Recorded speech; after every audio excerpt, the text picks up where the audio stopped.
Yes. Je te vois dans le bas. Les gens te voient aussi parce que. Bah voilà, j'imagine. Ouais.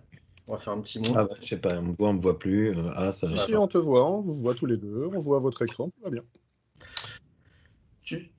Donc, moi, je vais présenter Arion Papillon. Cette session, on va la dérouler à deux encore une fois, hein. Merci en tout cas d'être venu là pour cette nouvelle session sur les bonnes mauvaises idées SQL Server.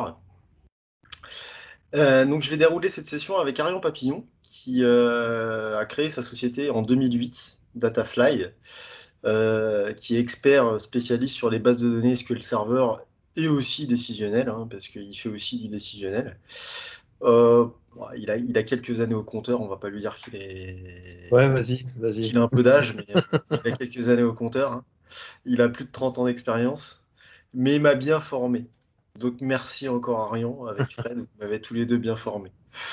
Et donc il nous a mis des kilomètres derrière de liens vers chez lui.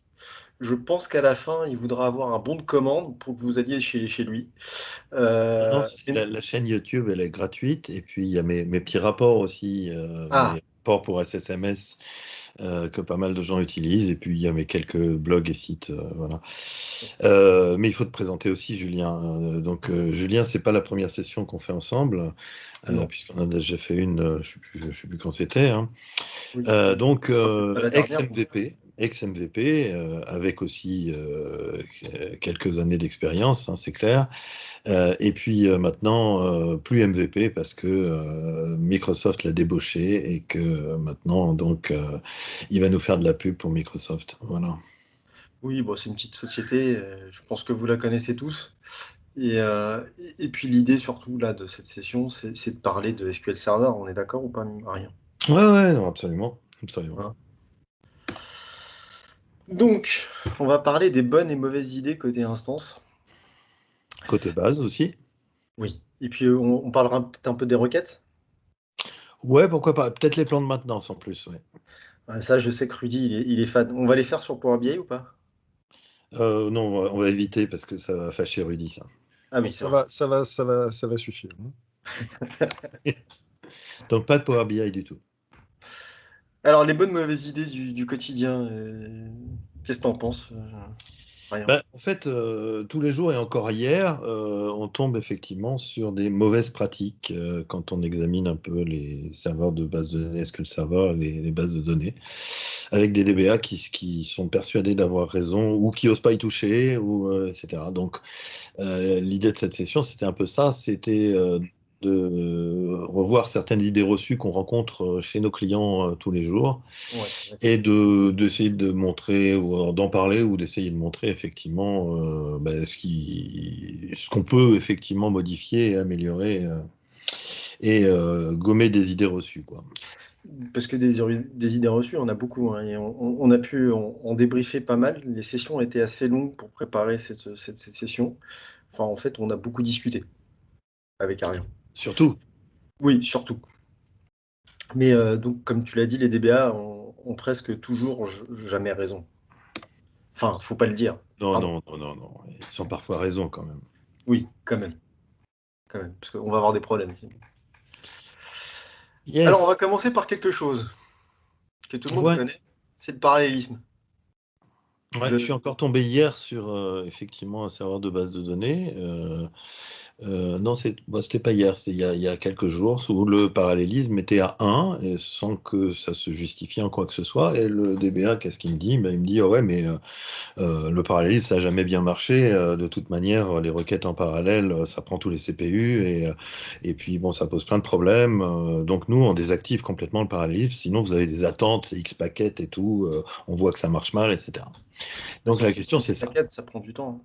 Ah bah ouais, c'est long le CX packet. Ouais, Ça ralentit. Ou ok, donc sinon, on le c'est laisse ça. à zéro. Moi, Bah je le vois sinon, aussi. oui. Ouais. Autre option, on le laisse à zéro aussi. Ouais. Moi, je le vois souvent, ça. C'est à zéro, on n'y a pas touché parce on sait pas trop, en fait. Comme tu l'as dit tout à l'heure, c'est quoi la bonne pratique? C'est quoi la mauvaise pratique? Moi, je sais pas, j'y touche pas. Ouais. Alors, Et est-ce que puis c'est. la deuxième option, Oui. voilà. Est-ce que c'est une ça bonne idée? coupe Est-ce un que peu. c'est une mauvaise idée? Ça, c'est une autre histoire. Oui. Et la deuxième question, bah, c'est le petit paramètre qu'il y a en plus dans le parallélisme, qui est le cost threshold for parallélisme, et donc à quoi ça sert et comment ça se règle.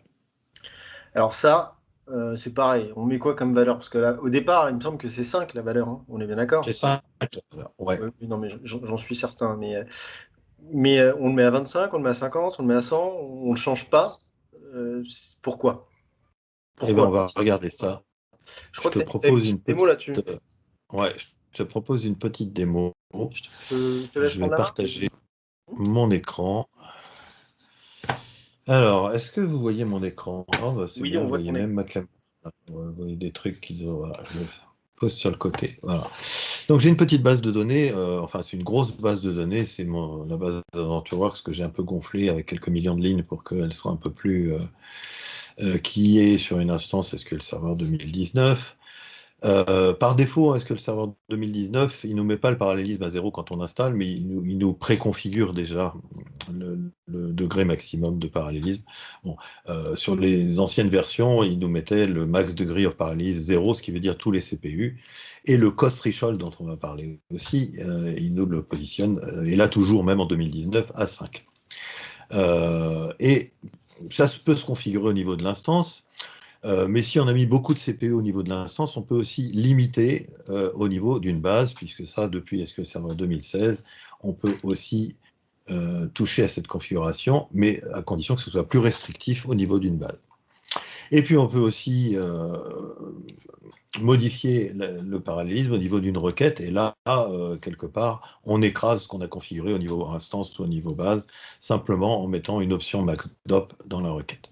Voilà donc les différentes manières de faire. Donc, pour l'instant, nous avons un serveur qui est assez musclé. Hein, si je regarde effectivement mon serveur ici, hein, voilà, je déplie un peu, 4 sockets et 12 cœurs par socket, ce qui nous fait du 48 cœurs. Donc on a une belle machine. Elle est en train de réchauffer mon garage. D'ailleurs, c'est pratique. Comme ça, j'ai pas besoin de... Ouais, j'ai Tu t'appelles pas Jeff Bezos, excuse-moi, je me suis trompé. Allô? pas besoin. Ok, et donc, pour l'instant, notre parallélisme, il est dans une config quasi par défaut, c'est-à-dire 5 pour le cost threshold, 0 pour le max degree, et puis au niveau de la base, j'ai rien de particulier de configuré, c'est 0 aussi. On va s'amuser à configurer le parallélisme à 1 déjà pour commencer, et donc faire ce que je rencontre chez certains clients qui ne veulent surtout pas activer le parallélisme. Vérifions, effectivement, nous avons bien le parallélisme à 1.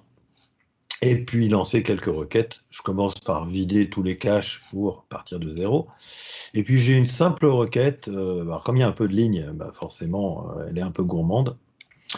Et j'ai une simple requête qui fait une somme par année et par produit des ventes dans AdventureWorks. Voilà, donc une petite agrégation. Et on va la lancer et vous allez voir que c'est forcément relativement long. J'ai même le temps de discuter pendant ce temps-là, c'est super. Voilà. Et nous allons noter le coût de la requête, 10, 11, 12. À la louche, ça devrait prendre une vingtaine de secondes. Voilà, 18 secondes.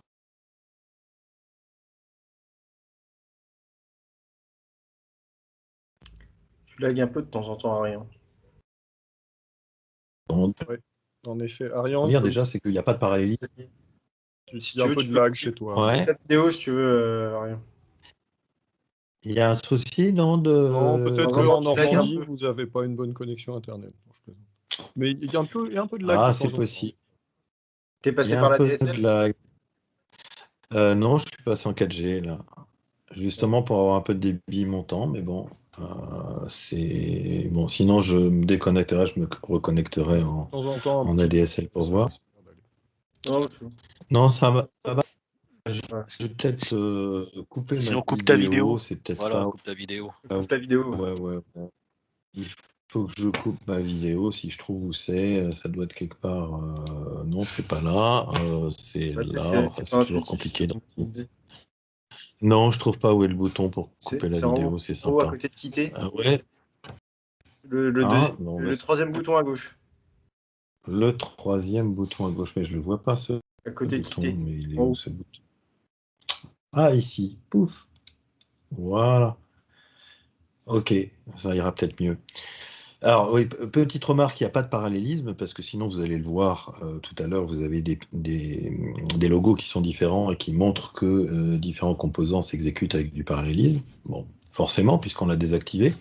Deuxième petite remarque.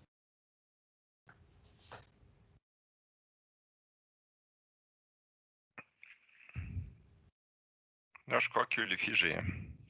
Il est figé. Allô? Oui.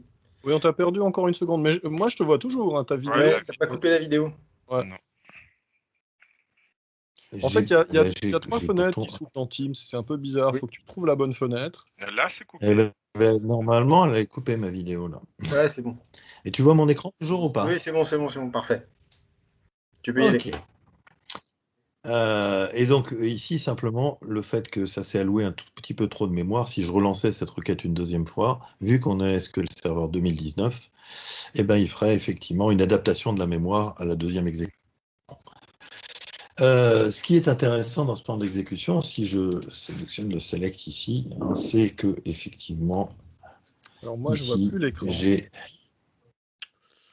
Non, tu vois plus l'écran. Ouais, l'écran, il est figé. Ouais, il est figé. Ah, c'est peut-être ça. Faut Oh départager, là là. repartager. Alors, je départage, je repartage. Ça, Oui, fais c'est ça. les joies. Voilà, je te repartage l'écran. Est-ce que tu le vois maintenant? Pas encore. Ah, dis donc. C'est bon. Allô, allô.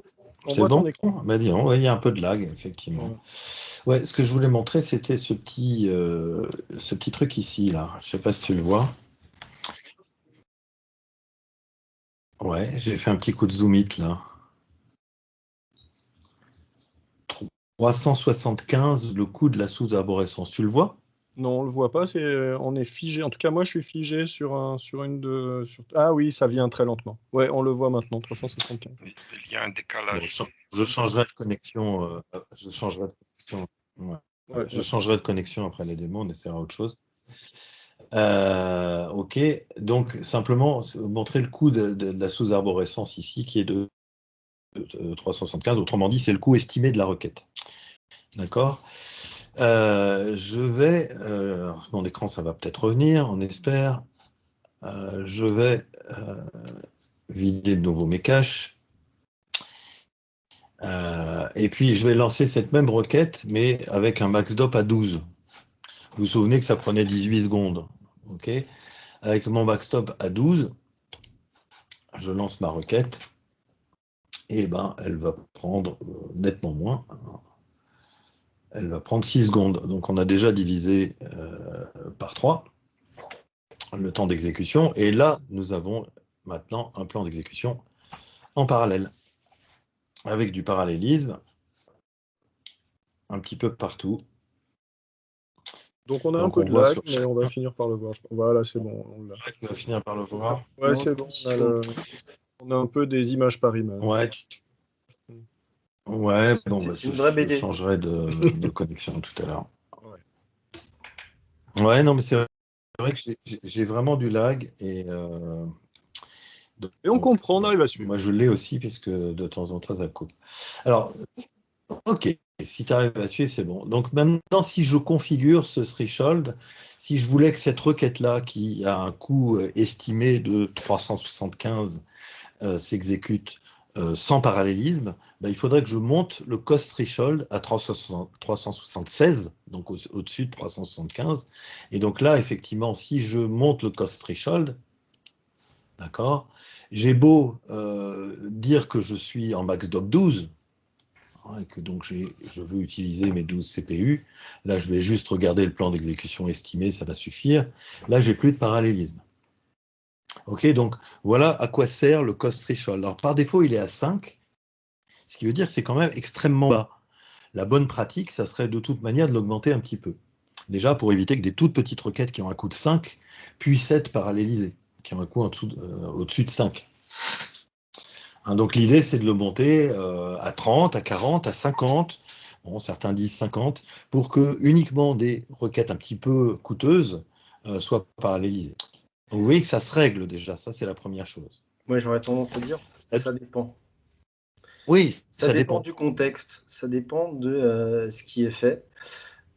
Nous, chez Microsoft, on préconise au départ le 5, mais effectivement, si vous avez beaucoup de décisionnels, si vous avez beaucoup de requêtes qui nécessitent du parallélisme et que ce parallélisme vient être demandé régulièrement, il va falloir augmenter cette valeur.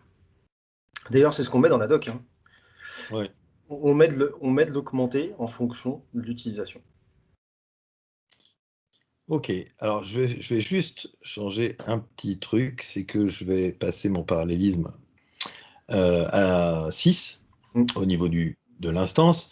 Bon, je vais désactiver une nouvelle fonctionnalité d'SQL 2019. Là, c'est pour les besoins de la démo. Je désactive le batch mode UnderStore parce que ça sera plus visible au niveau de la démo. Ce que je veux montrer en fait ici, c'est que ici, je vais lancer une très très grosse requête et puis ensuite, pendant que cette requête tourne, je vais aller regarder si... Alors, je vais changer le numéro de session ici. Je vais aller regarder combien de CPU sont utilisés par ma requête. Donc, je vais pour ça ouvrir une nouvelle fenêtre, mettre ça à côté. Et je vais lancer une grosse requête. C'est la même, mais la même multipliée par n, puisque je mets un gros union dessus. Et puis, on va regarder effectivement ce qui se passe. Voilà, donc cette requête va mettre un petit moment à tourner et on va, pendant ce temps-là, regarder deux choses. D'abord, combien on a de threads pour cette requête? Ben, en fait, beaucoup plus que les 6 configurés. Pourquoi beaucoup plus? Parce qu'on a plusieurs branches dans la requête qui peuvent s'exécuter et elles-mêmes être en multi-CPU. Donc on voit que ici, à un instant T, hein, j'avais déjà 19 threads qui étaient distribués. Alors distribués sur quoi d'ailleurs? Distribués sur 7 schedulers. Autrement dit, les 6 que j'ai configurés, plus un septième pour la session. Donc, ce qu'on voit bien, c'est que mon max degree of parallélisme de 6 limite à 6 CPU plus 1 pour la session. Mais par contre, qu'au niveau du nombre de threads qui est utilisé, hein, c'était une question qu'on m'avait posée, un client, je lui avais fait passer le parallélisme à 4, il me disait, mais je ne comprends pas, je vois la même requête utilise 24 threads. Je lui dis, bah oui, c'est possible. Par contre, elle utilise que 4 CPU plus 1. Voilà, donc c'était ça que je voulais vous montrer. Donc vous voyez, vous pouvez régler effectivement le parallélisme, pas forcément mettre tous les CPU. D'ailleurs, la documentation Microsoft, elle nous recommande, si j'ai une machine comme la mienne où j'ai plusieurs sockets et donc plusieurs nœuds NUMA, le maximum qui est recommandé, c'est le nombre de cœurs d'un nœud NUMA. Autrement dit, là, j'ai 48 cœurs sur 4 nœuds. Donc, le recommandé maximum, ça serait 12 ou moins. Et si j'ai une machine avec un seul nœud NUMA et 32 cœurs, par exemple, à ce moment-là, le maximum recommandé, c'est 8. Mais bien sûr, ça peut être en dessous. L'idée, c'est quand même de laisser un petit peu de place en fonction du trafic, du nombre d'utilisateurs qu'on a. Et du nombre Donc, d'instances. bien entendu, et du nombre d'instances, tout à fait, en particulier si j'ai plus de temps, effectivement, je vais essayer de régler tout ça de manière à ce qu'on n'utilise pas toutes les ressources de la machine pour une seule requête. Ok, je te laisse reprendre la main. Pas de problème. Et moi, je vais me déconnecter de la réunion, me reconnecter. Donc, je te laisse parler pendant 2 minutes, le temps que je me reconnecte. Hein, je vais changer de connexion. Tu crois que je vais y arriver? Bah, j'espère. Moi aussi, je pense que je vais espérer. Moi, Hop, juste un truc, ça m'intéresse pour les gens sur la conversation dans LinkedIn de me dire quel est votre cost threshold for parallélisme. Tiens, un petit sondage. Je te laisse parler. ouais. Et alors, un petit point que je rajoute, dans la doc, on a fait ce qu'il fallait. pour que ce soit clair, suivant la version que vous aviez d'SQL Server, donc on va mettre le lien ici, on passera les slides après. Mais dans la doc, c'est très clair. En fonction de la version que vous avez d'SQL Server, vous devez changer le max DOP. Alors, pas le cost threshold, hein, c'est pas ta question que tu donnais, Rudy, mais par rapport au cost threshold, suivant la version avant 2016, on va dire que le max était à 8. Après 2016, on peut en avoir plus que 8, dans la limite d'un 16 au maximum, si on a si on a plusieurs nœuds NUMA. Et ça dépend vraiment de la configuration dans laquelle on est. Mais en tout cas, on donne les recommandations Microsoft par rapport à ça. Mais encore une fois, c'est par rapport à votre environnement et votre utilisation. Coucou, me revoilà, tu m'entends? On vous entend. On vous entend, monsieur Arion. Et même très bien. Alors moi, j'ai eu 2 réponses, 50. Il y a pas mal de gens, je pense, qui le mettent à 50 de nos jours, le cost. Oui, parce que c'est ce qui se fait beaucoup. Et j'accorde le point, c'est ce qui se fait beaucoup, surtout quand on a beaucoup de parallélisme et sur des environnements décisionnels, c'est ce qui fait beaucoup. Moi, je vois entre 25 et 50. Et je suis pas choqué. Je suis pas choqué par ces valeurs. Après, surtout sur des grosses machines. Parce qu'il faut savoir que le 5, c'était à l'époque du Pentium 166 à peu près, hein. J'exagère un peu, mais on n'est pas loin. En fait, le coût d'une requête, c'est quelque chose de relativement abstrait. C'était à l'époque où a été développé SQL Server, je crois que c'est la version 7. 7, on est d'accord. C'était effectivement des secondes sur la machine du développeur. Donc ça ne veut pas dire grand-chose. À l'heure actuelle, les machines étant plus rapides. Donc c'est une mesure abstraite quelque part. Excusez-moi, petite question, si je peux. Oui. Oui, est-ce que on n'a pas aussi moyen de faire quand même des liens tout simplement avec le hardware, parce que ça me semble quand même directement lié avec la vitesse d'horloge que vous allez voir, grosso modo le score que vous allez voir en single thread. Si vous avez des processeurs qui tournent à 3 Go, 4 Go ou 2 Go, vous allez directement impacté par ça en fait. Ou pas, parce qu'il y a un truc qui s'appelle la mémoire cache. Il peut y avoir 3 ou 4 niveaux de mémoire cache en dessous sur le CPU, qui permet qu'un CPU qui tourne moins vite aille plus vite. C'est-à-dire, je m'exprime, c'est-à-dire que la mémoire est tellement rapide que même si on a un CPU qui tourne moins vite, il réalise ses traitements beaucoup plus rapidement, et en fait, il libère le thread beaucoup plus rapidement. Donc c'est vraiment une histoire. Alors là où je rejoins le point, c'est que c'est vraiment une histoire d'architecture sous-jacente, mais c'est pas forcément la vitesse d'horloge. Non, c'est pas dépendant de la vitesse d'horloge, hein, puisque c'est. C'est vraiment le type d'architecture qu'on va avoir en dessous. C'est-à-dire qu'il peut y avoir des générations qui sont plus récentes de CPU qui tournent moins vite en termes d'horloge et qui vont plus vite. Je sais pas si j'étais clair dans la réponse. Si, ok. Si, donc on parle bien du cache processeur L1, L2, L3, c'est ça? Ouais, c'est ça. Ouais, non, très clair. Merci beaucoup. Et la mémoire dans tout ça? Eh ben la mémoire aussi. Alors, on met le min égal au max? On est d'accord, Arion? Alors, ce qu'on voit le plus souvent, c'est que effectivement rien n'est configuré à ce niveau-là, ni le min ni le max. Dans ces cas-là, on a un chiffre maximum. Effectivement, le max, c'est le maximum adressable, et le min, c'est 0. Et en général, c'est très souvent ce qu'on trouve sur la plupart des serveurs. Autre chose qu'on trouve aussi, c'est le min égal au max. Et ça, je l'ai eu pas plus tard que il y a même pas 10 jours. Je crois que c'est la semaine dernière. Mon client me disait, mais moi, de toute façon, l'idée, c'est que une fois que la mémoire elle est allouée, elle soit toujours au max, parce que je veux être sûr que les machines sont toujours utilisées et qu'il ne va pas y avoir de retour d'investissement et que la mémoire soit toujours allouée correctement. Je lui ai dit, oui, mais le problème, c'est que si votre OS il a besoin de cette mémoire pour X ou Y raison, typiquement un patch de mise à jour qui doit passer, qui ne nécessite pas forcément de redémarrage, mais qui doit passer, qu'est-ce qui va se passer? Bah, la machine risque de swapper. Pourquoi? Parce qu'elle a besoin quand même de cette ressource mémoire. Et si elle ne peut pas la libérer, parce que quand on met une min égale au max, qu'est-ce qui va se passer? La machine ne va pas pouvoir libérer la mémoire. Alors qu'elle n'en a peut-être pas forcément besoin. Peut-être qu'en mémoire, elle a des données, parce que est-ce que le serveur fonctionne en mémoire? C'est-à-dire que l'idée, c'est qu'il prenne les données et qu'il les monte en mémoire de façon à ce qu'on fasse de la lecture logique en mémoire. Derrière, Oui. Est-ce que tu as une règle, effectivement, pour configurer le min et le max? Alors, moi, ma règle à moi, ça reste la mienne, hein, mais c'est celle que je donne souvent à mes clients, c'est 80-20.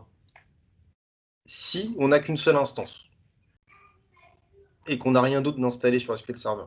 Je crois qu'on en parlera un peu plus tard. Oui, enfin, moi, la règle, elle est un petit peu différente. Moi, ce Toi, que tu as une vraie j'applique, règle. en fait, c'est que je me dis, bah, si j'ai un serveur de 4 gigas, je vais réserver 1 giga pour l'OS et en laisser 3 pour SQL Server. Au-dessus, bah, chaque 4 gigas que je rajoute, entre 4 et 16, je vais rajouter 1 giga pour l'OS, réserver 1 giga de plus pour l'OS. Et puis au-dessus de 16, bah, 1 giga tous les 8 gigas que je laisse à l'OS.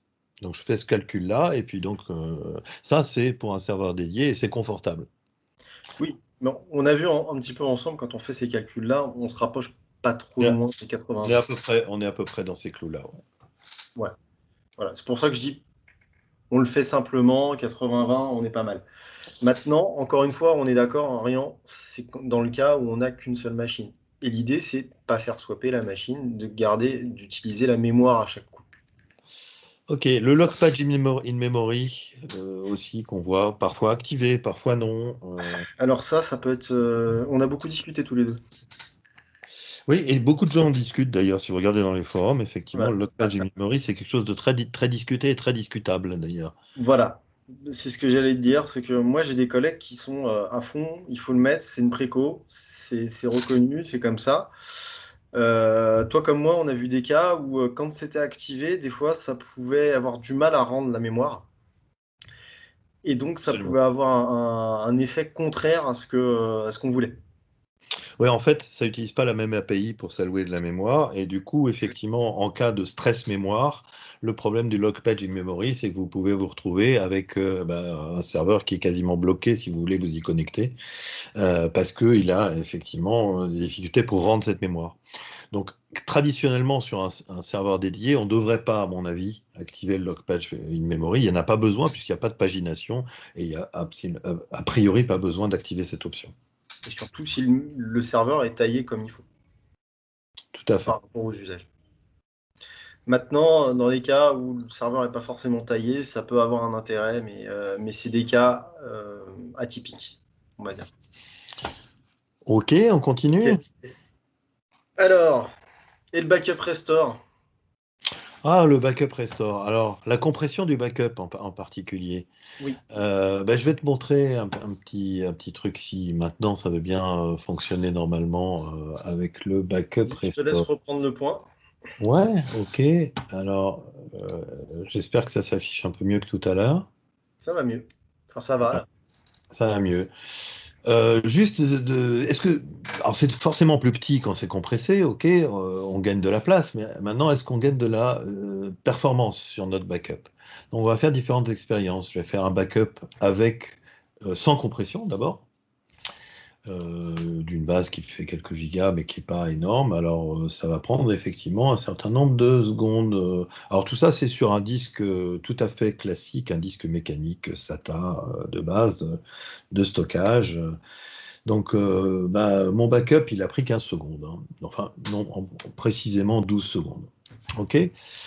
Si je fais le même backup avec compression, et là, on va voir que, effectivement, le backup avec compression, il prend 3 secondes. Donc, c'est clair, on a un gain énorme, et ce gain, il est lié à quoi? Il est simplement lié au fait qu'on écrit beaucoup moins sur disque, et que qu'est-ce qui freine là mon backup? C'est les écritures sur disque.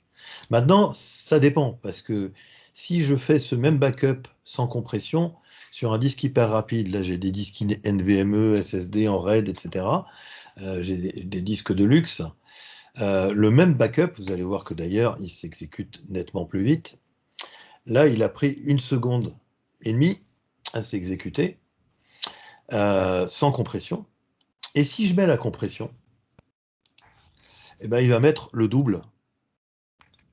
Facilement le double, il va mettre 3 secondes, 3 secondes et demie. Donc là, c'est pas les écritures sur disque qui freinent. Là, c'est la compression qui freine.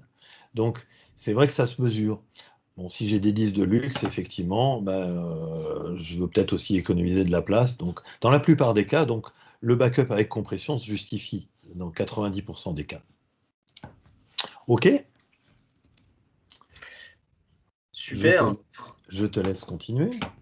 Et donc, on a aussi le Priority Boost. Il y a marqué Boost, ça doit aller plus vite, non? Ouais, alors je suis tombé encore hier sur un serveur avec le Priority Boost activé, donc c'est quand même Justement, extrêmement fréquent. on va voir ça. Alors là, j'ai un cas où il y a... on a un Always On, hein. C'est deux machines strictement identiques, c'est-à-dire que 16 Go, 4 processeurs. Alors, sur le nœud 1, le Priority Boost n'est pas activé. Et on n'a pas activé le parallélisme. On a fait exactement le cas de la configuration par défaut. Est-ce que le serveur, tout ce qu'on a vu au préalable, là, on ne l'a pas activé. On n'y a pas touché. Sur le 2, le seul truc que j'ai changé, hein, donc toujours pareil, exactement la même configuration, j'ai activé le Priority Boost. Et j'ai un job qui se lance tous les soirs, qui est un plan batch. Ça vous arrive jamais d'avoir des plans batch qui sont lancés le soir. Donc on va le lancer depuis, hop, ici, je vais le lancer, hop. Je le lance sur la machine 1 et je vais le lancer sur la machine 2. Hop. Et donc la machine 2, elle est ici. On va s'y connecter en direct, hein. Donc là, je suis sur la machine 2, j'essaie de me connecter sur la machine 1. On voit déjà que je prends un peu de temps. Hop, je retourne ici, je vais regarder. On voit que le CPU, il est en train de monter. Pour le besoin de la démo, je vais même lancer un deuxième lancement de batch sur la machine 2, parce qu'on a besoin d'avoir le plan batch qui va plus vite. Il faudra saturer un petit peu, oui. Ok. On le lance, on regarde. Donc là, normalement, il est censé m'activer. Hop, une fois qu'il va avoir démarré, il va m'activer le rapport. Voilà. Et là, on voit qu'il y a quand même déjà des ralentissements sur la machine. On voit que la machine commence à moins répondre. Et là, ça y est, elle est partie. C'est-à-dire que là, je clique sur la machine, mais elle ne répond plus. Là, en gros, on arrive à bloquer complètement le serveur, on ne peut plus s'y connecter. Et mon batch, de fait, il va échouer aussi, parce que... Là, sur la machine 1, on va regarder ici. Je peux voir, en fait, l'état des rapports. Je peux voir que c'est en cours d'exécution. Ça continue à tourner. Par contre, sur la machine 2, là, si j'essaye de m'y reconnecter depuis la machine 1, on va voir que normalement, elle est sur un état transient, c'est-à-dire que je ne vais plus avoir le temps qui rafraîchisse, hein, parce que c'est un job qui prend pas mal de ressources. Voilà. On a le petit point d'interrogation qui est arrivé ici. Je ne sais pas si vous le voyez bien, mais le petit point d'interrogation est arrivé là. On ne sait même plus si elle tourne ou pas, quoi. Voilà. Alors que la machine 1, elle est lente, mais elle continue à tourner. On voit que c'est encore en train de tourner. Et on va avoir, on le verra plus tard, on y retournera, on verra qu'on a vraiment des vraies instabilités sur la machine 2. Et ces instabilités entraînent des erreurs système et des volontés de bascule, mais sauf qu'il n'y arrive même pas. On va voir qu'il n'y arrive même pas à basculer. Alors que normalement, on est sur un Always On, il est censé le faire. Ouais, pour la petite histoire, le Priority Boost, ça existe depuis très longtemps. Ça existait même en SQL 6, si je me souviens bien. On est d'accord. Voilà. À l'époque... Ah ouais, c'est pas mal. Voilà. Ouais, c'est pas mal. C'est un bel écran noir, donc on va peut-être pas rester dessus, mais à l'époque, sur les serveurs compacts de l'époque, il y avait un système qui rebootait la machine quand le serveur répondait plus. Et dès qu'on activait le Priority Boost sur SQL Server, on avait des reboots intempestifs de la machine. En fait, on la rend complètement figée, effectivement, avec le Priority Boost. C'est vraiment le truc à éviter à tout prix, et c'est d'ailleurs une option qui va finir par être supprimée et qui devrait l'être depuis longtemps. Alors, c'est marqué, on l'a marqué officiellement dans la doc que ça va être déprécié et que on vous invite à ne pas l'utiliser sauf cas d'extrême urgence, à voir avec l'approbation du support. Ok. Un cas particulier. Et l'Optimise for ad hoc workload, tu l'utilises ou pas, Arian? Alors, moi, je l'utilise très souvent. Oui, je l'active très souvent. L'Optimise for ad hoc workload, qu'est-ce qu'il permet? Il permet d'éviter de remplir le cache de procédure, le cache de requête SQL, le cache de plan d'exécution, avec des plans qui sont exécutés qu'une seule fois et non réutilisés.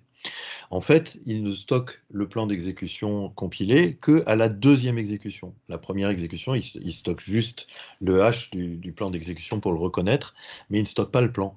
Ce qui permet d'éviter d'avoir un cache complètement saturé par des requêtes exécutées qu'une seule fois. Donc bien sûr, ça va dépendre du type d'application qu'on a, mais si on utilise par exemple un ORM qui génère les requêtes à la volée et toutes les requêtes sont différentes à chaque fois, effectivement, on a intérêt à activer l'Optimise for Adult Workloads. Voilà, c'est ça. Donc dans beaucoup de cas, l'activer pour pas avoir le cache, ça sert à rien parce que dans ce cas-là, surtout, ça n'a aucun inconvénient de l'activer dans la mesure où simplement notre serveur va mettre un peu plus longtemps à monter en charge, à chauffer quelque part et à cacher ses plans d'exécution, mais au bout du compte, on va se retrouver aussi performant qu'avant, quoi.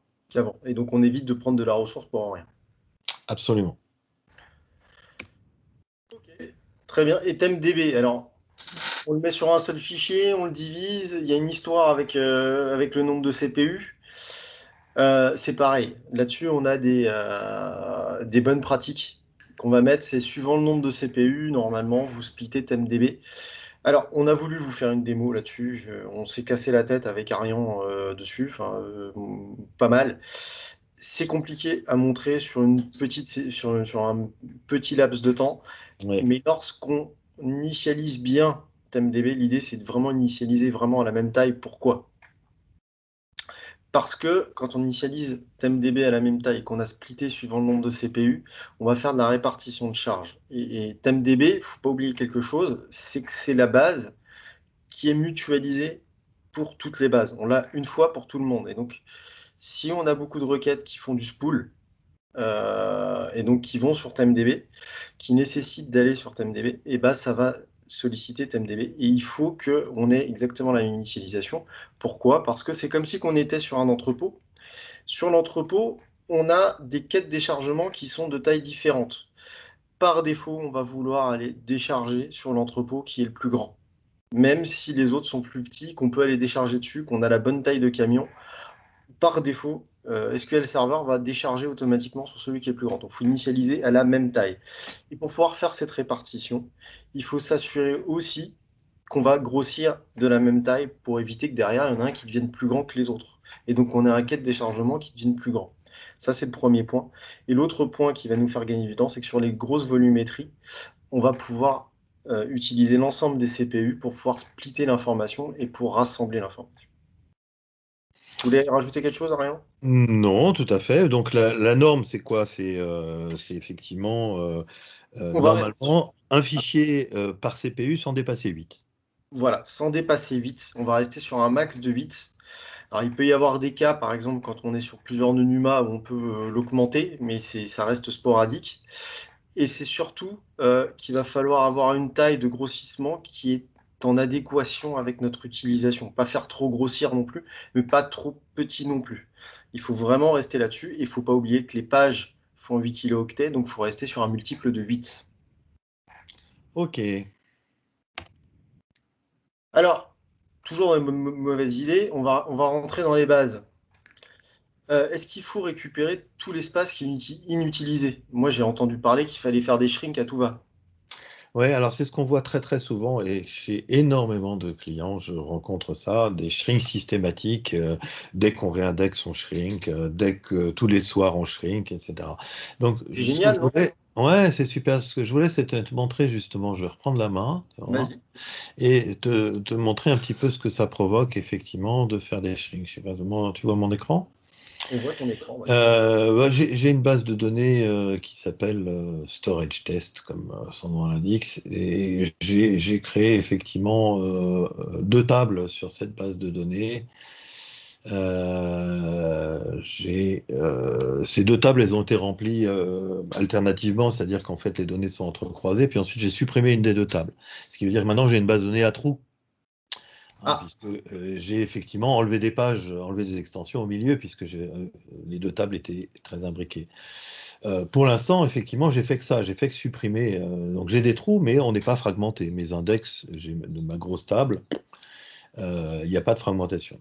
Si je fais un shrink file, alors d'abord le shrink file, c'est une opération qui est extrêmement lourde et extrêmement longue. Si vous voulez récupérer de l'espace sur une grosse base, ça va durer des heures, voire des jours si c'est très très gros. On voit que là, sur une base qui n'est pas gigantesque, déjà, ça prend un certain nombre de secondes. Et puis, voilà, j'ai récupéré de la place. Donc, qu'est-ce que ça a fait, mon Shrinkfile, avec cette option-là qui ne vide pas juste la fin du fichier, mais qui déplace les pages? En fait, quelque part, on a rempli les trous. Et donc, moralité, qu'est-ce qui se passe? Si je regarde la fragmentation de mes index, le cluster index, il est fragmenté à 35%, et le non-cluster index à 99,98%. Donc, forcément, je serais tenté de réindexer, ce qui va réagrandir mon fichier. Et puis, si je le réduis derrière, je casse effectivement ce que j'ai fait. Deuxième chose... Comment? Donc, il n'y a aucun intérêt. Non seulement il n'y a aucun intérêt, mais effectivement, j'ai intérêt à ne pas le faire. Ouais. Donc, de laisser de l'espace disponible, c'est pas choquant. Et puis, c'est pas au prix où on paye l'espace. Il n'y a qu'en cas d'accident, effectivement, on va essayer de le récupérer. Mais...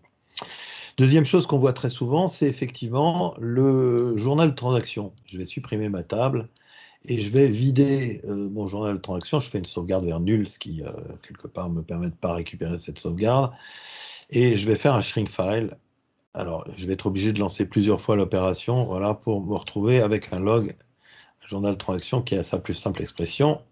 Je vais recréer ma table, d'accord, avec donc un tout petit journal de transaction qui a un incrément de croissance tout petit en plus.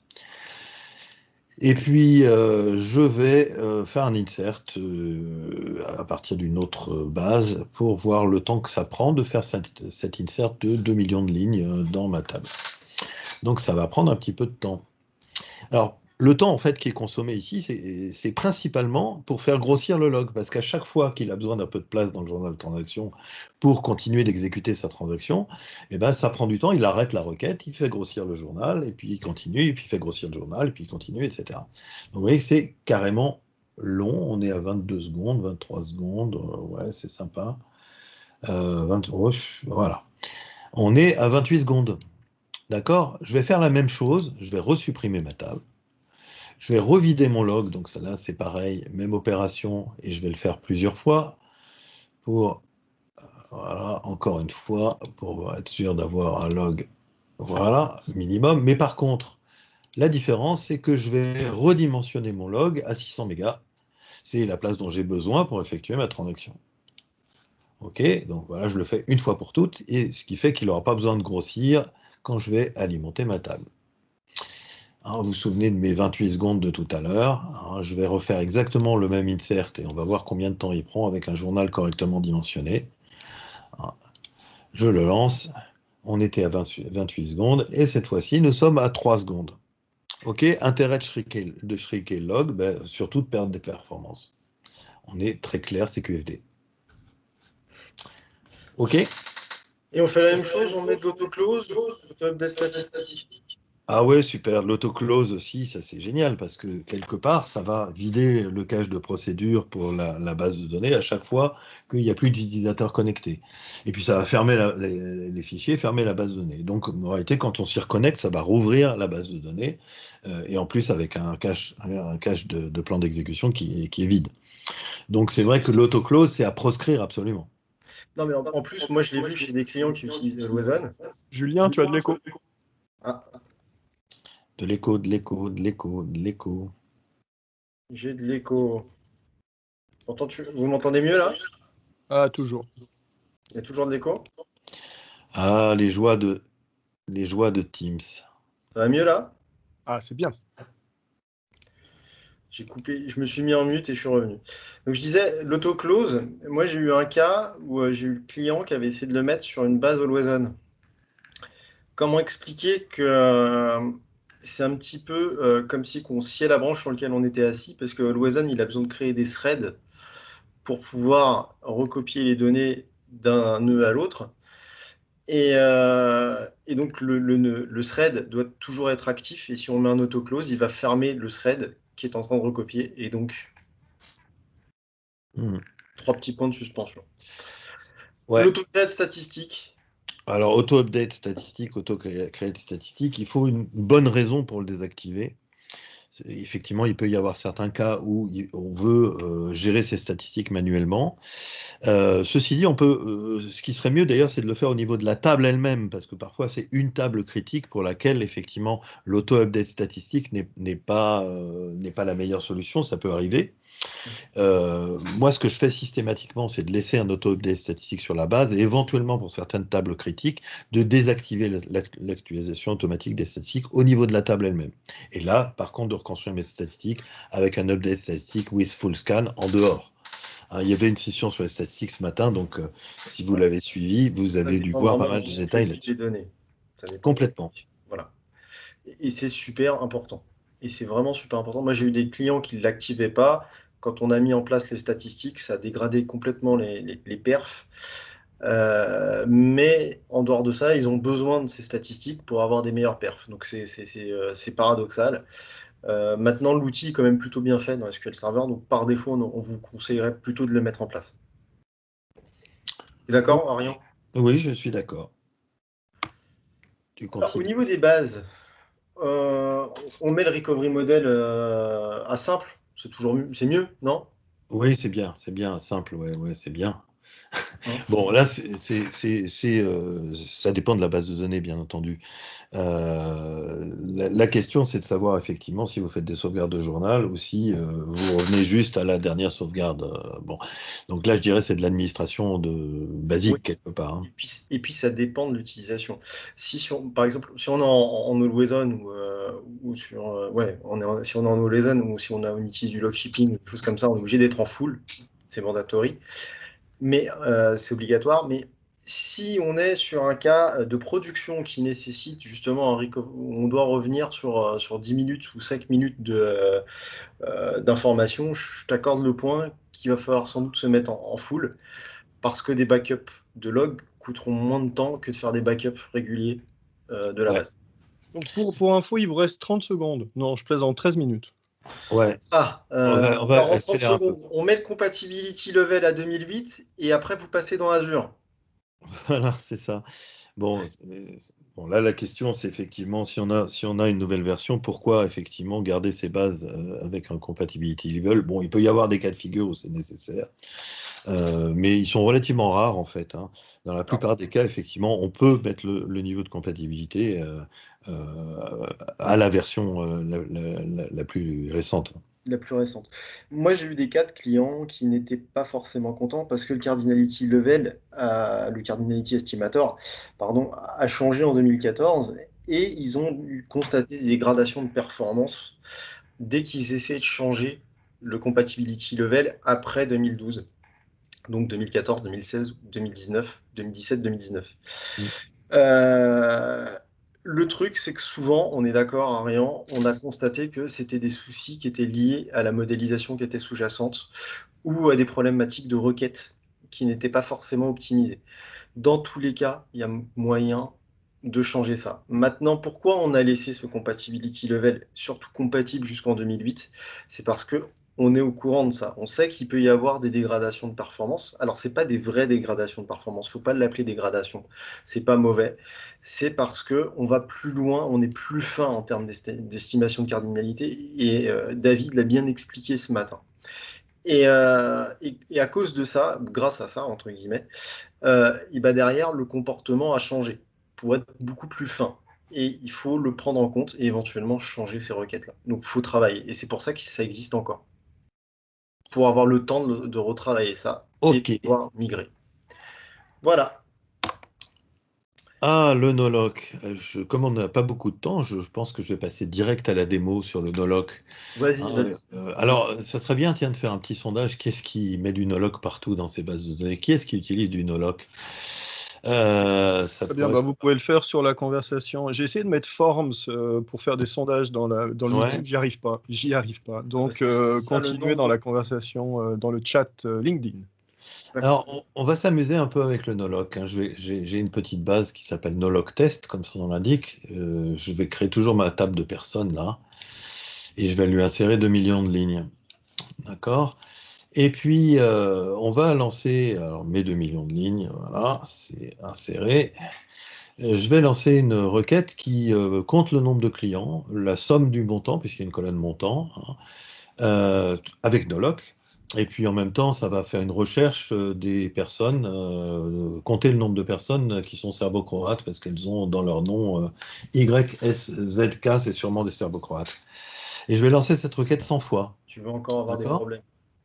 Ah, il y a des serbo-croates dans l'assistance, peut-être, ouais. Voilà, le résultat que c'est censé me donner, hein, c'est 2 millions de clients, donc du coup 2 milliards au niveau montant total, et puis il y a 46 serbo-croates hein, parmi les personnes. Ok. Je vais lancer cette requête 100 fois, mais en parallèle, je vais faire un update dans une autre fenêtre, dans la même table, effectivement, mais cet update, au passage, il ne touche ni au montant, ni au nombre de personnes, donc normalement, rien ne devrait changer. On est d'accord. Et ça, je vais le lancer 25 fois. Hein, on va juste modifier le commentaire, ajouter un petit peu de texte dans le commentaire. Ok, donc je lance ma requête d'abord ici, je la lance 100 fois, ok, et puis maintenant je lance celle-là. Regardons les résultats. Bon, ah tiens, c'était étonnant, j'ai 49 serbo-croates maintenant, ah puis j'en ai 54, et puis le montant a changé. Ah, et puis maintenant j'en ai 43, ah puis j'en ai 46. Donc l'expérience est simple. Hein, ce qu'on est en train de voir ici, c'est que le Noloc, eh ben, il nous provoque des mauvais résultats. Pourquoi? Parce que comme on ne respecte aucune isolation, eh ben, en fait, parfois on lit 2 fois la même ligne, parfois on en saute parce que la ligne s'est déplacée entre-temps avec la mise à jour qui l'a déplacée d'une extension à l'autre, d'une page à l'autre. Donc, en réalité, le problème du Noloc, c'est ça, c'est que ben, vous avez des données qui sont typiquement instables et typiquement fausses. Donc, le risque du Noloc, hein, bon, vous le connaissez, vous prenez le risque ou vous ne le prenez pas, mais vous savez que vous n'avez aucune garantie de cohérence. C'est le verrou et l'isolation qui permet la cohérence. Ok. Une question, Arian. Yes. Si on a émis un read d'une committed, c'est la même chose. On est d'accord. C'est le truc, c'est que ah, mais ça va beaucoup plus vite parce qu'on gagne du temps. Mais en fait, on est d'accord, hein, Arian. Ouais. On perd en termes de qualité d'information. On peut Alors, faire potentiellement des bêtises. Et en plus d'avoir fait potentiellement des bêtises, c'est pas bon en termes de qualité de données. Enfin, alors, j'ai pas le temps de vous le montrer, mais effectivement, si je fais la même requête sans le Noloc, j'aurai toujours 2 millions de clients, un montant total de 2 milliards et 46 serbo-croates. oui, Hein. parce que tu auras Et là, quelque chose de sûr. effectivement, la requête s'exécutera. Effectivement, ça sera plus long parce que il faudra attendre un peu plus, oui. Quand il y a un update, ben, effectivement, ça provoque des attentes de verrou, donc, mais ça va finir par s'exécuter. Et par contre, j'aurai des résultats exacts. Alors, la solution, bien sûr, face au Noloc, si on a vraiment des problèmes de lecture qui attendent à cause des écritures, ben, c'est éventuellement l'isolation optimiste, autrement dit, l'isolation snapshot et read committed snapshot, qui est prise en charge dans SQL Server. Je te laisse continuer. Yes. Alors, il y a un autre point aussi, c'est les index, ça freine les mises à jour. Alors, on avait prévu une petite démo, mais vu qu'on est un peu short en termes de timing, on va peut-être pas forcément la faire. Au pire, on la On fera va à la dire fin. qu'il vous reste une dizaine de minutes. Ouais. Il nous reste une dizaine de minutes. Alors, j'ai une petite démo on va la faire rapidement. Elle est là, sur les updates. J'ai une table sur laquelle, hop, j'ai un prix. Et donc, je vais essayer de mettre à jour le prix. D'un côté, j'ai un index cluster, et de l'autre côté, j'ai un index non cluster que j'ai rajouté. On va voir, est-ce que l'update va nous coûter du temps? Et surtout, le fait d'avoir l'index, est-ce que ça va nous coûter du temps? On va regarder un petit peu ça. J'ai le droit de dire ça dépend. Yes, tu as le droit de le dire en fait. Tu as le droit de le dire parce qu'il y a un truc que j'ai pas mis au départ, que je vais rajouter là, hop, et je vais relancer. Mais oui, ça dépend. On est d'accord. Donc on regarde le premier plan. On voit que là, j'ai un missing index. Et donc, potentiellement, la première requête nous a coûté 64% par rapport à la deuxième. La deuxième, j'ai mis l'index en fait qui était recommandé. Donc on a bien vu que le fait de rajouter un index nous a fait gagner du temps. Regardons très rapidement et de manière très simple, hein, sans rentrer plus fortement dans le détail. On voit que là, ici, l'index, si on va dans les propriétés, l'index qui a été rajouté ne nous a pas coûté de temps. Parce que les index, en fait, il y a eu 2 objets qui ont été touchés, le deuxième étant l'index qui a été rajouté. OK, sur la deuxième table. Oui, le temps qu'on a perdu d'un côté, on l'a gagné de l'autre, parce qu'effectivement, Exactement. l'index a permis de localiser les lignes. Exactement, et donc il s'est concentré sur les lignes. Donc là, par contre, le premier cas, c'était vraiment sur des prix qui étaient supérieurs à 2000. Donc peut-être qu'on n'avait pas beaucoup de volumétrie. On va faire la même chose, mais sur tous les prix qui sont supérieurs à 50. On relance. Et là, on va regarder. Et bien là, c'est l'inverse. C'est-à-dire que le premier a été plus performant que le deuxième. Pourquoi? Parce qu'on a plus de lignes et que du coup, il a changé de stratégie et qu'il a fait un parcours plutôt que faire une recherche à travers l'index. C'est ça. C'est ça. Et c'est vraiment l'intérêt de la chose, c'est que en fait, ça dépend. Donc, dans beaucoup de cas, l'index va nous faire gagner du temps et il ne faut pas croire que potentiellement l'index va nous faire perdre du temps. Maintenant, il faut le faire correctement. En fait, il faut savoir quel va être le besoin et quelle va être la réponse. Ce qui aurait pu être marrant dans ta démo, c'est que tu rajoutes une contrainte effectivement sur les prix, hein, une contrainte check, pour dire que les prix ne peuvent pas être plus grands que 2000 par exemple. Et là, tu aurais une sacrée différence. Complètement squeezé l'index, il serait passé en dehors, et oui, tu as raison. On en a parlé, oui. Parce que là, il saurait qu'il n'y a pas de réponse. Oui. Et dans ces cas-là, eh ben, il ne va même pas lire, en fait. Il fait juste une analyse de constante dans le plan d'exécution. Et donc, l'index n'a pas lieu d'être et ne ralentit en rien du tout l'information parce que c'est le check qui prend le relais.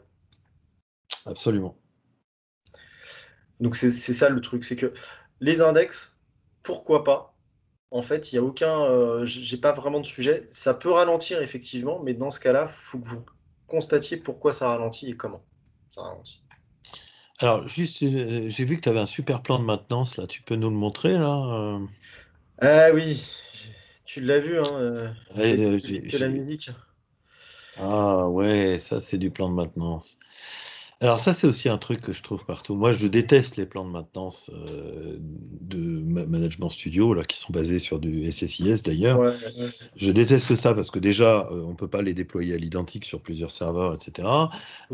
Et en plus, bon, ça a l'air facile à organiser comme ça, mais ce qu'on constate quand on voit sur les différents serveurs des clients, c'est qu'on voit toujours à peu près les mêmes erreurs. À savoir, par exemple, je reconstruis un index et puis je le réorganise après. Bon, bah, pourquoi c'est faire? le cas, là. Hein, et souvent sur les mêmes tables. Et puis, pendant que j'y suis, je fais un update statistique, ce qui fait que je vais détruire les statistiques avec un échantillonnage par défaut, après avoir reconstruit des index. Donc, je vais détruire les Quand on statistiques. reconstruit les index, on remet à jour les statistiques. Ben, quand on les reconstruit, oui. Voilà. Voilà, donc ce genre de choses, effectivement, qu'on va retrouver, cet enchaînement, avec en plus derrière, j'ai cru voir un shrink. C'est exactement ça. Alors, voilà. Il y a juste un point sur lequel je voudrais revenir, Arian. Ouais, vas-y. Il reste quelques minutes et il y aura peut-être des questions. Hein. Prenez les questions. Le rebuild et le reorganize, Oui. là où je suis d'accord avec toi, c'est que si jamais on met pas de limite, c'est-à-dire qu'on fait un rebuild que sur les index qui sont au-dessus de 30% de fragmentation et on met un reorganize qui est au-dessus entre 15 et 30, là, il n'y a pas de problème. Le problème, c'est que si on met pas de limite et qu'on refait les choses, il n'y a aucun intérêt. Alors, ouais, c'est vrai qu'il ne reste pas grand-chose. Je crois qu'il y a des questions, non, Rudy? Eh ben, on va demander si quelqu'un a une question. Il peut le faire ouvrir son micro.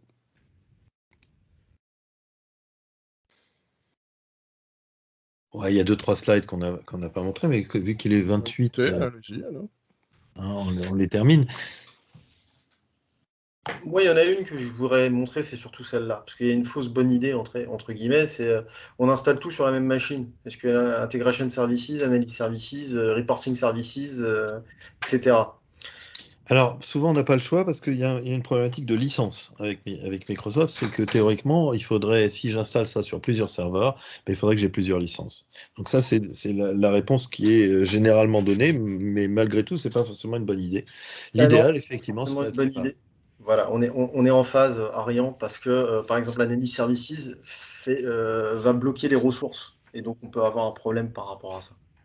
Parce qu'il va prendre toutes les ressources de SQL Server Et dans ce cas-là, on va avoir vraiment des goulots d'étranglement au niveau des ressources. Et surtout, c'est pas facile à régler, par exemple, la consommation de mémoire d'analysis service. Autant Oui. c'est facile à régler pour SQL Server, mais pas pour Analysis Services. Autant pour Analysis Service, on n'a pas la même finesse de Ouais. réglage sur l'allocation mémoire. Et on a la même chose côté Reporting Service. Et Reporting Service, c'est la même chose. Et la même chose pour Integration Services. Pareil. On est en phase. Et toute la partie CPU mémoire, on ne peut pas la régler. Je crois qu'on est arrivé au bout de notre heure, là, en fait. Et il y a toujours tout à fait, mais si vous voulez encore papoter pendant 2 minutes, c'est bon. Moi, Vas-y. tiens, il m'est venu une question pour toi, Julien. Tu parlais de TemDB avant, sur le fait que c'était partagé entre toutes les bases de données. Comment ça fonctionne, TemDB, sur du Azure SQL ou Azure Database, ou je ne sais plus comment ça s'appelle. Alors, sur du IaaS, ça fonctionne exactement de la même manière qu'on-premise. Forcément. Tout dépend du type de machine aussi que vous allez prendre. Vous pouvez utiliser les disques rapides qui sont mis à votre disposition, qui sont des disques temporaires, qui peuvent être beaucoup plus rapides. Après, il y a des tests à effectuer. Il ne faut juste pas oublier qu'à chaque fois que vous allez redémarrer la machine, il faut remettre en place la nomenclature qui existe. Mais sur du PaaS, on a accès à des tas. Alors, sur du PaaS, vous avez accès à rien. Ah, ok. Bon, ça résout le problème alors. C'est transparent pour vous. D'accord. Oui, mais ça existe. Tu peux faire des tables avec des dièses. C'est ça que je veux dire. Alors, pas sur du TemDB, pas sur du SQL Database. D'accord, ok. Bon, alors je retire ma question, elle n'avait pas de sens. Pardon. Voilà. Non, mais alors, elle a du sens ta question. Parce que tu peux en avoir besoin. Tu peux l'avoir développé au préalable. Et il faut faire cette modification si tu veux migrer. Et ça se pile jamais dans TemDB? Il n'y a pas de tri qui se pile C'est implicite. En fait, si tu as du spool, ça va sur du TemDB, mais c'est implicite. Toi, tu le verras pas. C'est un TemDB mutualisé alors? Exactement. D'accord. En fait, on est en mode Container Database sur du SQL Database. Et donc, si jamais ça doit l'utiliser ou quelque chose comme ça, toi, tu n'auras pas accès. Ok, mais vous gérez les performances de la bête derrière quand même. Oui, et on utilise la bête stockage derrière et c'est côté base. C'est vraiment... toi, tu n'as pas à le gérer en fait. Toi, tu n'as pas à travailler là-dessus. Donc, c'est une boîte noire un petit peu, quoi. Voilà. Ok. Voilà. S'il n'y a pas d'autres questions. Excusez-moi, j'en ai une. Ouais. Ah, bah, super. Voilà. Tout à l'heure, Arion, tu parlais des problèmes de performance concernant le journal de transaction quand on s'amuse à le shrinker. Alors, il y a des cas, moi, ça m'arrive régulièrement parce que les applications sont mal faites. Enfin, on ne va pas lancer le débat là-dessus. Mais ça m'est arrivé où, en période de croisière, les journaux de transaction sont entre 2 et 4 gigas. Et quelquefois, ça m'explose complètement le disque. Ça peut monter quelquefois à 30 gigas. Il est évident que dans ce cas-là, on est obligé de faire un shrink du journal de transaction. Et c'est d'autant plus pénalisant quand on est sur du Always On, parce qu'on est obligé de sortir la base de l'Always On, etc. Enfin, je ne vais pas expliquer la mécanique. Pas pour réduire le fichier, non? En 2014, ça m'est arrivé souvent. Je n'ai pas pu faire autrement pour réduire le journal de transaction. Non, normalement, vous pouvez réduire le journal de transaction, sauf si, effectivement, sauf si vous êtes vraiment bloqué par rapport à... Ah oui, explosé, oui, il est explosé, oui. Oui, j'ai obligé de le préciser. Bon, c'est évident qu'après, il faut retailler correctement le journal de transaction s'il est trop petit à 4 gigas et éviter qu'il... Ouais. Éviter tous ces problèmes de perf. Mais voilà, c'est juste un point à signaler. Je suis d'accord. Là, on est dans un scénario accidentel, c'est-à-dire qu'effectivement, ça a gonflé par accident. Dans ce cas-là, vous allez récupérer effectivement la place prise par accident.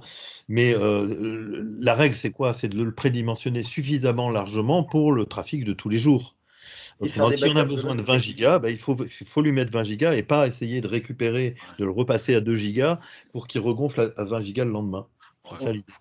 Oui, non, c'est l'effet yo-yo en fait. C'est l'effet yo-yo qui est mauvais. Oui, c'est ça c'est l'effet yo-yo. Ouais. Et c'est pour ça qu'on fait des backups de log très réguliers pour éviter que ça grossisse. Oui. Alors, effectivement, des fois, oui. Le problème, ça peut être parfois les réindexations qui effectivement consomment énormément de logs.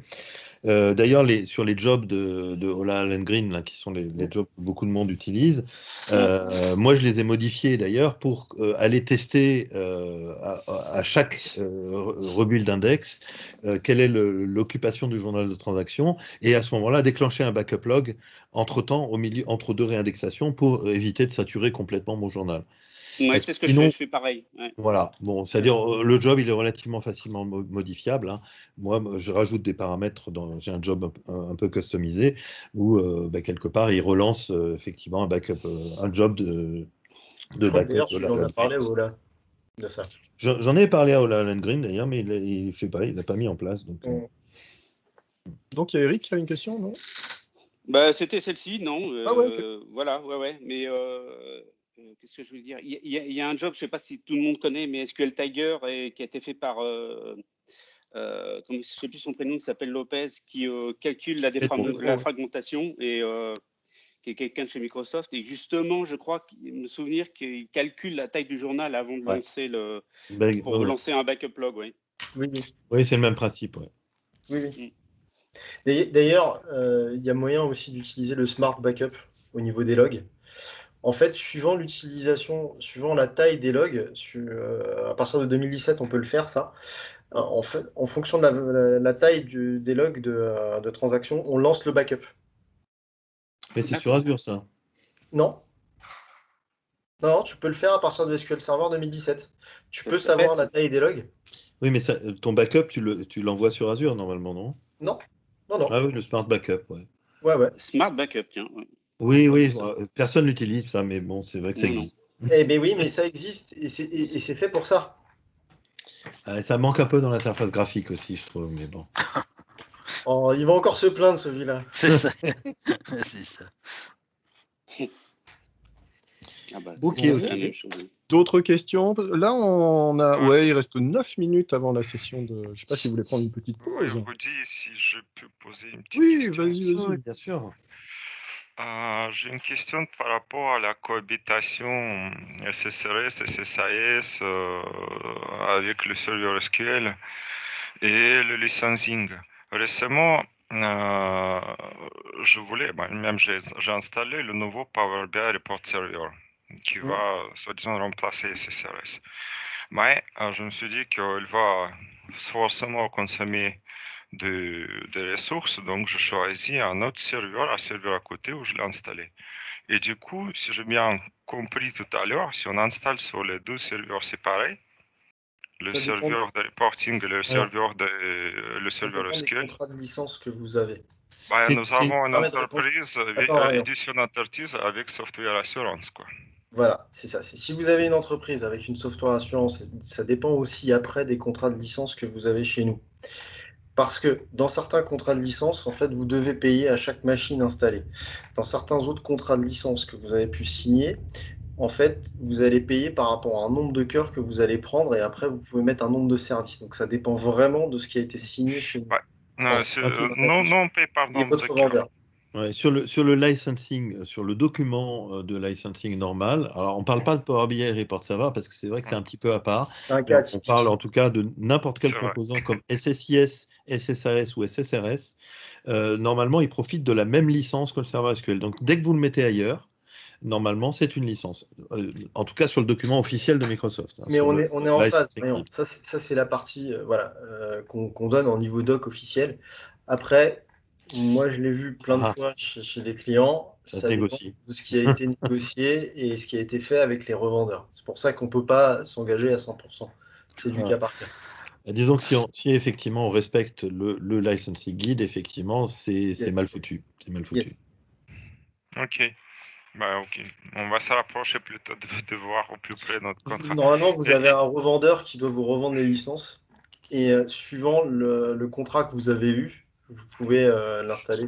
Ouais, mais enfin, tu sais, le revendeur, il vend des licences open. Donc, si c'est des licences simplement open, il n'a pas de latitude là-dessus. Hein. Nous, on achète par milliers de licences. On fait partie d'un gros groupe. Ça se voilà. passe aux États-Unis. Quand on est dans un gros groupe, c'est pas forcément les mêmes, parce que des fois, ça peut être en direct chez nous. Ouais, mais là, c'est du select. C'est clair, c'est du direct. J'ai une petite deuxième question. C'est juste concernant le compatibility level. Si j'ai une base de données, une base de données de 100 gigas, si je change, est-ce que c'est lourd de changer compatibility level? Est-ce qu'il faut le faire en dehors des heures de production? Non, vous pouvez le faire. Non, vous pouvez le faire à chaud, ça pose absolument aucun problème. Alors, un petit truc sur le compatibility level. Ça pose aucun problème. Attention. Ouais. Moi, j'aurais tendance à mettre le Query Store avant. Regarder comment ça se compare, ça se comporte. Voir si on n'a pas des régressions. Parce que justement, c'était très bien qu'on ait des sessions sur le Query Store ce matin. Voir s'il n'y a pas de régression et lancer de nouveau le compatibility level et voir s'il y a des régressions. Ouais. S'il y a des régressions, dans ce cas-là, on va identifier les cas de régression. Et en fonction de ça, on va revenir en arrière. Mais sinon, par contre, ça se fait à chaud sans aucun problème. Alors, il faut noter un petit problème truc. Pour le faire à chaud. Ouais, je suis d'accord avec toi. Un petit truc sur le compatibility level, c'est que c'est au niveau de la base de données, uniquement quand vous faites un use dans cette base. C'est ça. Si, par exemple, je suis connecté à une base de données qui est en compatibilité level 2019 et que je fais une requête vers une base qui, elle, est en compatibilité level 2008, eh ben, ma requête s'exécutera en compatibilité level 2019. Ah oui. C'est vraiment quand j'ai fait un use de la base, quand je suis connecté à la base en question. Ça ne s'applique pas aux tables, ça s'applique vraiment à la session utilisateur qui est connectée à la base. C'est clair. Ok, donc on n'a pas, je n'ai pas de risque de changer le compatibility level. En plus, j'ai la chance que sur cette base-là, j'ai Query Store qui est activé depuis un bon moment. Le Query Store, pour info, il a été aussi mis pour ça. Il a été mis pour ça, pour voir les dégradations si jamais vous devez en avoir et identifier les endroits où vous avez ces problèmes-là. Merci beaucoup. Encore des questions, on est bon. Moi, j'ai encore une question, Rudy. Vas-y. C'était par rapport à avant la prochaine session. Parce que c'était par rapport à Azure, mais très rapidement, tu parlais, Julien, de Azure, qu'on n'avait pas accès forcément aux informations de TMDB sur SQLDB Azure. C'était juste pour avoir vraiment précision, parce que moi, je sais qu'on l'utilise beaucoup et on peut créer. Je voulais juste savoir quel était ton propos. Est-ce qu'on ne peut pas créer de table temporaire et pas avoir les informations de TMDB, ou est-ce qu'on ne peut pas créer de table dans TMDB? Alors,